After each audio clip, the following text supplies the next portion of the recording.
So there's this saying that people like to do. They say, if you don't like it, just quit. Don't play the game if you don't like it. And if you feel that way, if you feel like you don't like a game, then by all means, that's absolutely correct. You shouldn't play it. You shouldn't do things that you don't like to do. But quite often, people who don't like something about a game, they have some kind of criticism, they will get met with that taunt. Well, if you don't like it, just don't play it. Essentially, what they're saying is just get out. If you don't like everything about this experience, just get out. And we could see the same basic attitude in customer service. You say, oh, if you don't like your customer experience, well, just don't shop here. Just take your business somewhere else. Or we see it in employment situations. Oh, you don't like the things going on in your workplace? Well, then just quit. Or in a relationship. Oh, you don't like the way you're being treated in that relationship? Oh, well, then just leave, right? We see this as a recurring trend that happens all the time. And it really is a very toxic sort of a attitude to have. You know, it's like that fairy tale queen that has the magic mirror there and says, you know, who's the fairest of them all. And anyone who dares to say that she's not the prettiest and the fairest woman in the kingdom is going to be banished. And then after a while, she wins because everybody's gone. She's the only one left. So then it doesn't matter. She's old and she's ugly and she's bitter and she's in a kingdom of one. So does it really matter that, yes, technically she is the fairest of them all because she's the only one left? That's a kind of a hollow victory, though, isn't it? Because what we need is a healthy community that's balanced, where you can say things that you like, say things you don't like, and even if we don't all agree on those things entirely, we still have a rich and healthy dialogue there. But too often people have this attitude, if you don't like something, you just need to get out. And then they wonder, you know, why is it that their community slowly withers away until there's nothing left and they're done. And I think there's something kind of interesting about seeing this happen, because we do see it happen in a lot of context. We see it happen in relationships when people will just kind of, you know, maybe take somebody for granted, maybe threaten them on some level, and then eventually that person just leaves. Like, they really do prove to themselves that they don't need that person who's always been there to be critical of them. And that's a reality check, right? Or maybe it's that job where somebody's always there acting like, you know, the employees will take anything. They'll do whatever I want. They'll put up with anything. And then, well, you treat people like they're expendable, and then at some point maybe they treat you like you're expendable. And then you suddenly realize, oh, wait, you know, maybe I did need those people after all. Like right now we have this Boeing strike going on. I don't know the details of the Boeing strike other than the Boeing workers are striking. I think it was a 96% vote in favor of a strike. And I don't know. Again, I'm not involved in it. I don't know the intricacies of this, but I'm just going to go out on a limb and say maybe if 96% of your workforce votes in favor of a strike, maybe the workers are not the problem. Maybe the management is the problem. Just saying. I'm not saying that who's right or wrong there. Just saying maybe. Maybe if 96% of your people who do probably 96% of the work are unhappy, maybe you should listen. Wild idea. But very often management wants to say they don't need their employees. Employees are just the stupid grunts that are there to be managed, until they all come together and they say, you know what, we don't necessarily have to be here, because if you don't value us, we can go somewhere else. There is a game studio that published a kind of a silly game called Stray. It's about a stray cat that goes on an adventure, I believe. Never played it. Probably never will, because it doesn't look interesting to me, but some people have enjoyed that game. And it turns out they were a dev team of about 25 people, I believe. And every single one of their employees just quit. This was, I think, about 3 days ago. And I thought, wow, that's kind of crazy. And I don't know, again, the intricacies of that situation either, but it sounds like the gist of it was there were disagreements between the people working for the company and the people who were in charge of creative direction. And ultimately, that disagreement was so significant that the employees just decided, you know what? We're going to just quit. We're going to leave, because we can do something else. We don't have to work here. And I don't know. I'm not going to talk about exactly what caused this to happen, other than just the meta of it. You act like you don't need people, and you have that attitude of, if you don't like it, quit. Well, don't be surprised. If you have that attitude, don't be surprised when people do quit. Don't be surprised when they do walk away, when there is a point where they decide enough is enough. And then it doesn't really matter. It doesn't matter whether you're right. It doesn't matter if you're wrong, because you're going to be alone. Or maybe not totally alone. You're going to have your echo chamber. You're going to have that little tiny group of people that agree 100% with your favorite narrative. But that's a pretty empty place to be.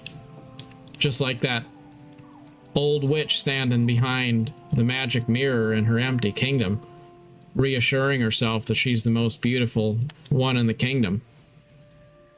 Wouldn't it be better to have an ecosystem than an echo chamber? And that's the problem with so much of our politics today, with our societies, with our gaming communities, with everything. We have this attitude. We don't want opposition. We don't want somebody to tell us something that we don't like. We don't want somebody to, not want to include whatever it is that our agenda happens to be. We want to be able to have a captive audience and force our ideas on people, and then have them be not just tolerant of it, but happy about it. And there's that toxicity of a mandatory hug fest, where we will be tolerant and we will be loving and we'll be all sunshine and rainbows until somebody says something we don't like, and then we're going to want to burn them at the stake. Well, that's not inclusive. That's not respectful. That's not even a society. That's tyranny. So,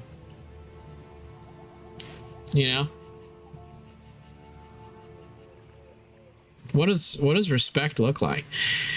I was looking at another interesting thing that happened. I don't know if this is 100% true or what, but it was an article I read about ESO. Supposedly there is a AI powered moderation system in the Elder Scrolls Online, which will censor, penalize, possibly even ban players for saying things which violate the game's terms of service. And that's fine. Like, I know chats are moderated. That's not a surprise. But what's a surprise here is that allegedly this is being done in private chats and whispers, and those chats between individual players or in guilds, in places which aren't public, between people who are giving consent to these conversations.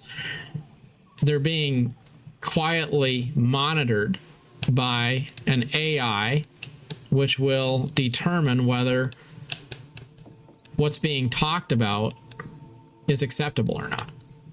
And there's a pretty significant role-playing community in the Elder Scrolls Online. That's one thing I think is pretty cool about ESO, though I really don't enjoy doing this myself. I think it's kind of weird and kind of cringy, depending on what sort of role-playing it is, because there's the erotic role-play where people are all just like sexting each other or something. Like, I don't know. And this is all just kind of weird, right? And there's all different kinds of role-playing in the game, so you just don't even know. Like, so if people say they're into role-play, it could be some kind of weird kinky chat sort of thing, or it could be something like a, you know, just a more like a Dungeons and Dragons style experience. I don't know. It could be a lot of different things, and it is a lot of different things to a lot of different people in the game. What you make of it is up to you. But what's interesting is a lot of those players were dismayed to have it announced that potentially their behind the scenes chat with each other could be monitored and censored by an AI, and they could be banned for something that they say privately. Now, in all fairness, you don't really have freedom of speech when you're on private property, and the Elder Scrolls world is private property, so you can't go into a game that's not yours. You didn't own it, and then expect that you are entitled to privacy when you're in a public space which is owned by a private entity which isn't you, right? So that's not really super surprising, though it does segue conveniently into the topic of what kind of benefits we should be getting from AI. Because there's a big difference between investigating things on a case-by-case basis and monitoring public chat rooms that are open to everybody, and having an AI that's just this quiet, invisible eye in the sky that's going to punish people for things which they say in private. You know, it's kind of like a dystopian thought police kind of a vibe that I get out of that sort of a thing, and I don't dig that, and I think I don't really want to involve myself with a platform that engages in overt censorship of people, even if it's a private place. Just like YouTube, I understand YouTube is a public place, but it's privately owned, so we're not guaranteed absolute freedom in these spaces to say anything, because it's not really owned by the individual. It's not a public space. It's something which is, you know, we're using. We have a term of service that we have to abide by on some level, but by the same measure, a good experience does come back to having a reasonable amount of liberty to express yourself without fear of retaliation. And if you feel like you can't say anything without being retaliated against or muted or shut down or penalized, then at some point you stop wanting to say anything at all. You know, it's like when I was a kid and I had kind of this rough home situation, and it was a deal where I would be punished for being insubordinate. And sometimes, quite often, I wasn't even trying to be defiant.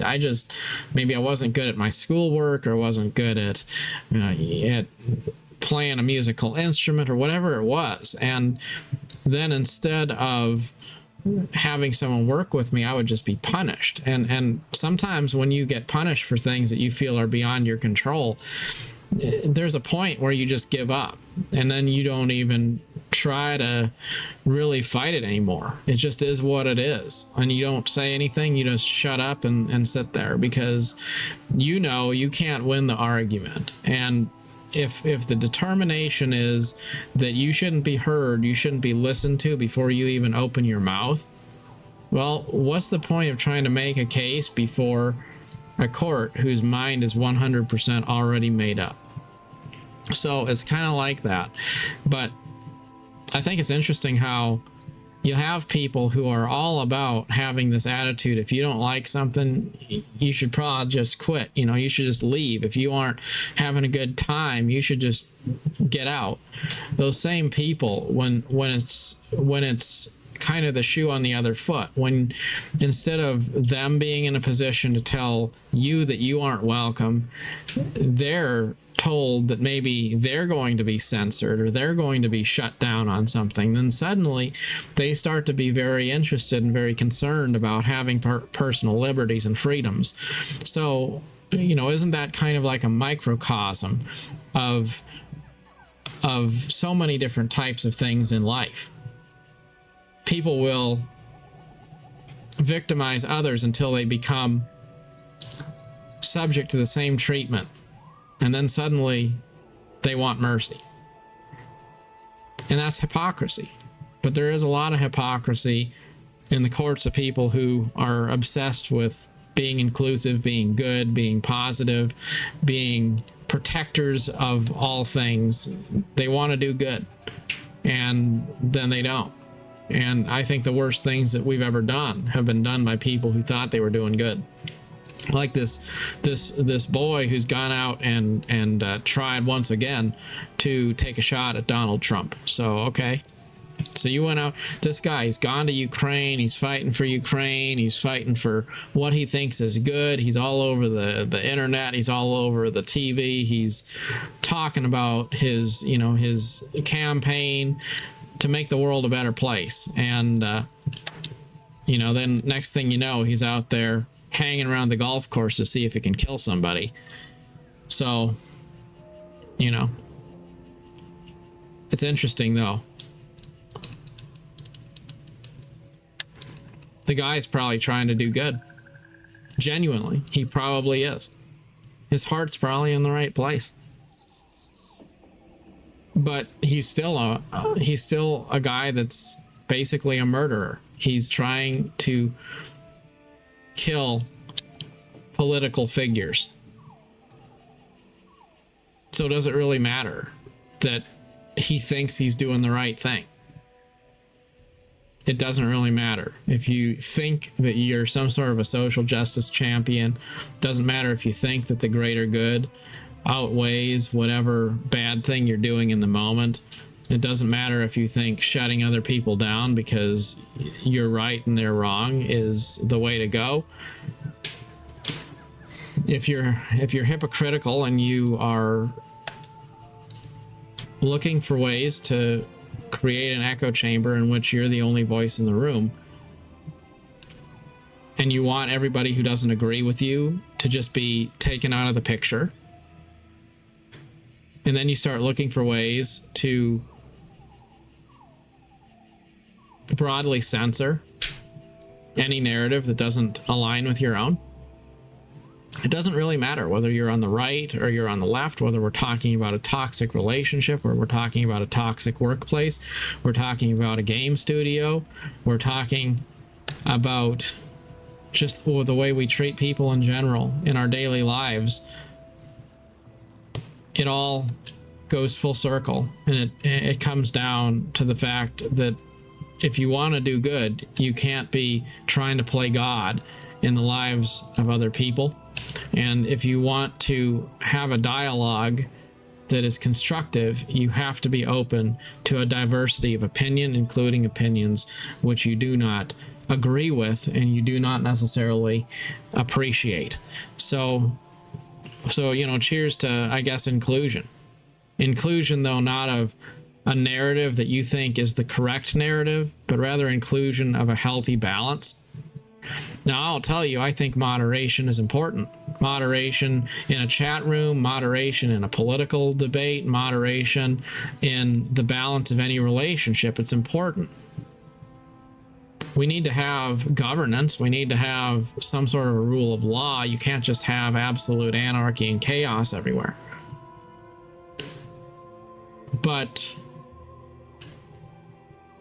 you also have to have liberty. You have to have some level of freedom. Otherwise, it's tyranny. And I think that's something that we should be thinking about, There's too many situations where people are trying to do the right thing and they have an agenda and they try to shut everybody else down. And it's no fun. It's no fun when you're being treated in some way like your voice doesn't matter.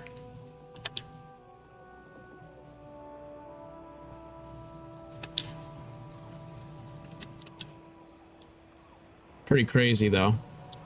All the different little things that go on in the world and all the things that are going on that, I guess, kind of provide an allegory for life.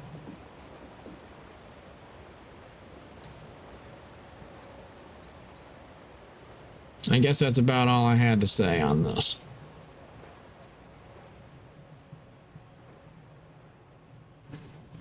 I do think, though, I guess I'll close with this. Somebody said if a kid gets injured and it's not serious, then they'll cry. But if it is really serious, then they'll be silent. And it's that silence as a parent that's frightening. Because when the kid is crying and screaming and it's a big deal, they're probably not hurt that bad. But if they really get hurt and they're just quiet, well, then like something's wrong. And it's that way it's that way in a relationship too, right? Like when people are mad, they're angry, they're frustrated, bickering, all that stuff. Well, it's because they care on some level, right? But then when it becomes silent, that's when like everything's over, because they stopped trying. They stopped fighting. They stopped trying to prove their point. They just kind of surrendered and gave up, sat down and said, all right, it is what it is. It doesn't matter what I say anymore. And that's really a sad place, isn't it? It's not terrible and it's not sad when there's conflict, when people are saying, I think things would be better if it was different in this way.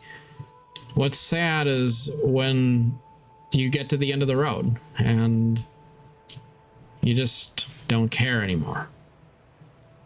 What's sad isn't when players are playing the games that they love and somebody's saying, oh my goodness, this is, I don't like this change that's been rolled out in the latest patch or whatever it is like that. What's sad? It's when you think about that amazing game that was filled with wonderful memories and you realize the servers have been shut down for a decade. You're like, wow. Remember that game? It was so cool. Like for me, it was Empire Earth, a real-time strategy game, Empire Earth. And my goodness, I loved that game as a teenager. Played it on a 56K modem, and we'd play multiplayer matches late into the night often. And, it was just incredible. I loved that game. And then time had its way, and it all becomes quiet. And that day's glory is forgotten. It's that way with a lot of things, games and careers and relationships and all the things we love, you know? The stuff that you rant about and you rage about and you talk about endlessly until one day you don't. It's that silence that's sad. It's not the argument. It's not the contentiousness. You know, think about our politics, you know, in the United States. Like, we got the Democrats on one side and the Republicans. We got the independents, and everybody's raging about, you know, who's going to win the election, what's going to happen. And, you know, I mean, that's pretty cool, isn't it? All the fanfare of it, the big tents of people raging and ranting and being wild. You know, what's sad would be if we lived to see a time when we don't have those things anymore. When it's just quiet. Quiet like North Korea quiet. Where you don't have people arguing and raging about who's right and who's wrong and who's going to win the election because people are just defeated. You know, that's why we have to try to always steer a little bit back towards center, I think. Because we got to rage against the night just a little bit, don't we? Like, not surrender, not just say, oh my goodness, it's the end of an era, you know. I don't care anymore. Got to have a little bit of pep in our step, a little bit of passion to care.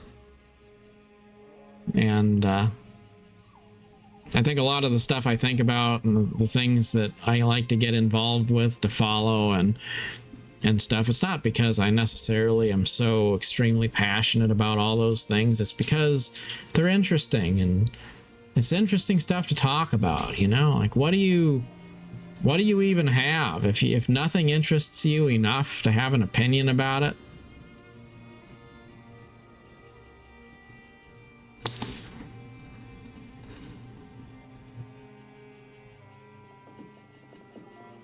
If you have no opinions, if you have no passions, if you have nothing at all that stirs you, are you really alive? It's like the Dungeons and Dragons alignments. Think about true neutral. True neutral. It's maybe somebody who just doesn't care about anything would be a true neutral, because they're absolutely neutral, you know? The dead guy is a true neutral because he doesn't have any opinions or convictions or arguments or take any sides. But there's no nobility in being a dead guy, being a corpse over there in the corner, right? So, you know, what is the true neutral that we want to be? And I think the true neutral is that passion for the center. It's that desire to fight for the right when the right is in the minority, and then, you know, to fight for the left too, because you don't want to ever have a time when you kill the last buffalo. You gotta stand up for lost causes and the underdog and all that stuff. So true neutral is that desire to always fight for balance. Not to eliminate the highs and the lows, but to have the peaks and the valleys, which all exist side by side. Even if that's an uneasy tension, it's so much better than just the apathy of not caring about anything. So we should care about stuff. Be interested, stay interested in life, stay interested in all of those different things that create a world filled with debate and open forum. Because a world without the excitement of diversity of opinion, diversity of voice, and criticism. That kind of a world is not a fun place to be. We don't need to live in a world that is devoid of conviction. As always, good luck on your adventure. Thanks so much for joining in. I always love to hear your opinions too, whether I agree with them or not. As always, take care. Thanks for watching.